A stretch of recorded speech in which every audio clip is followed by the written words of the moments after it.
Biblical warning of poison. Evil use of the lips as the organs of the speech, soul of the tongue. James chapter 3 verse 8. But the tongue can no man tame. It is unruly evil, full of deadly poison.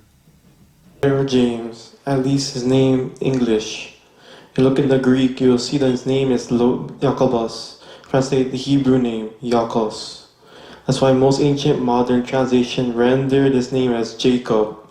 That's what we're going to call him in this video. There's many Jacobs in the New Testament. 2 belong to Jesus' inner circle of 12 disciples. This letter comes from Jacob, who was the half-brother of Jesus himself. And so we now learn Jacob's story from the book of Acts and Paul's letter. Peter moved on to Jerusalem to get started new churches. Jesus' half-brother Jacob was pronounced as a leader in the modern church of Jerusalem, who made up mostly Messianic or Christian Jews. It was the first community ever. This was the fill of hard during times during 20 years that Jacob was a leader. A famine that led to great poverty in the region. Messianic Jews were being persecuted by Jewish leaders in Jerusalem. Throughout, Jacob was known as a pillar of Jerusalem church, also known as a peacemaker who led the wisdom and courage until he was tragically murdered. In this book, we have a legacy of Jacob teaching wisdom. It consists in a short, very powerful work. This book begins like a letter. He greets all the Messianic Jews who were living outside the land of Israel. As the reader, it's like Paul's letters, where he addresses specific problems on local church. Rather, this book is a summary of Jacob's sage wisdom. And for any other community of Jesus followers, Jacob's goal isn't to teach new technological information.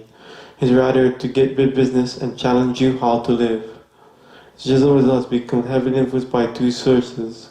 First is teaching about life in the kingdom of God, especially in the Sermon on the Mount, which is constantly echoing the quotation in the book. Second key is influenced by the book of wisdom, the book of Proverbs, actually the poem, the Proverbs 1 through 9. Jacob literally grew up in Jesus and the book of the Proverbs. So now his teaching sounds like them. It stands by the language and imagery. The book consists of short, challenging wisdom speeches that are full of metaphor and easy to memorize one-liners. In essence, Jacob's calling the Messiah King beauty to become true wise by living according to Jesus' summary of the Torah, to love God and love your neighbor as yourself. The book of the body is chapter 2-5. Consists of Jesus teaching about words. So the same amount, we unleash the pain upon people, then go offer the praise to God. So message up. So we all. The Greek word for neos is denotes as a noun, as a poison of acting destructively on living a tissue, frankly of the evil use of the lips as the organ of speech. Soul of the tongue, used in the New Testament 3 times. Refer to James chapter 5 verse 3. Your gold and silver is cankered, and the rust of them shall be a witness against you. Shall eat your flesh as it was for fire. Ye have heaped treasure together for the last days. Reference to Romans chapter 3 verse 13. Their throat is an open sulfury with their tongue that they have used to seed the poison as under their lips. They will tend to distort the truth to our own advantage. How we talk about open wisdom into our hearts and our own core values. Our words tell the real truth about a character. Jacob's believes God's kingdom's community as Jesus taught us about it. It's a kind of place where division created by wealth and social status are dismantled.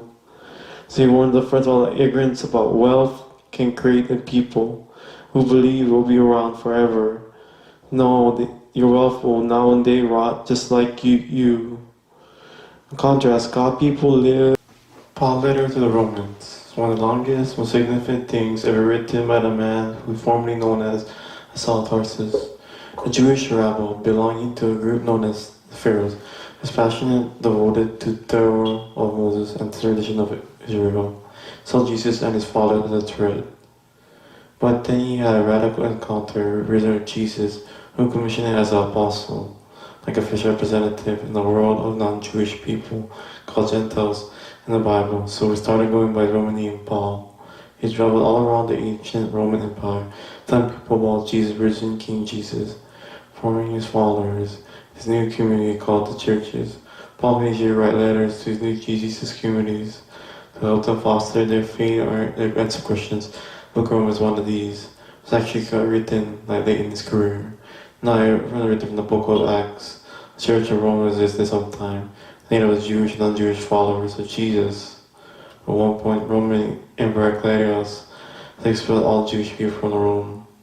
And then about 5 years later, all these Jews, including Jesus, followed to return. And when they did, they found a church that very non-Jewish custom and practice, so created a lot of attention. So about the Roman church was divided. People disagreed about how to follow Jesus, debating how would a non-Jewish Christian celebrate the Sabbath, his culture, or circumstance. Paul wrote this letter to accomplish a few things. He wanted the divided church to become unified. And a practical purpose, he was hoping the Roman church could become a staging ground, in addition to go even further all the way to Spain. So the circumstance motivated Paul to write out the fullest nation of the gospel. The good news that he was announcing of Jesus' life, death, and resurrection. A letter designed to have four main movements, once unified as one long prolongation of the gospel. The gospel, Paul says, the first all before God, but that's not the final word. The good news about Jesus is God's response. Instead of holding humanity guilt, Jesus came as Israel's Messiah to die on behalf of all people as sacrifice for sin. As representative, Jesus took unto himself all the consequences of the pain, sin, and the death, and that we will cause in the world.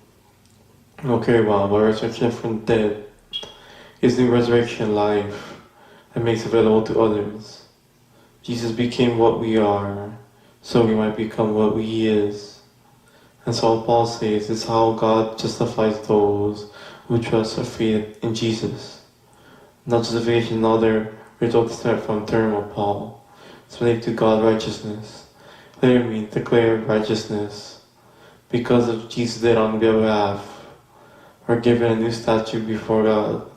Instead of finding guilty, God declares person's right relationship with Him and is forgiven. Justification results in new family.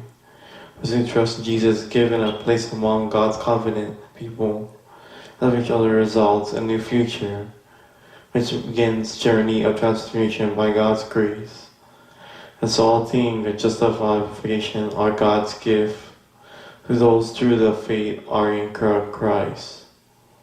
And so did Paul in chapter 4 to explore the huge implications of all this as part of the gospel.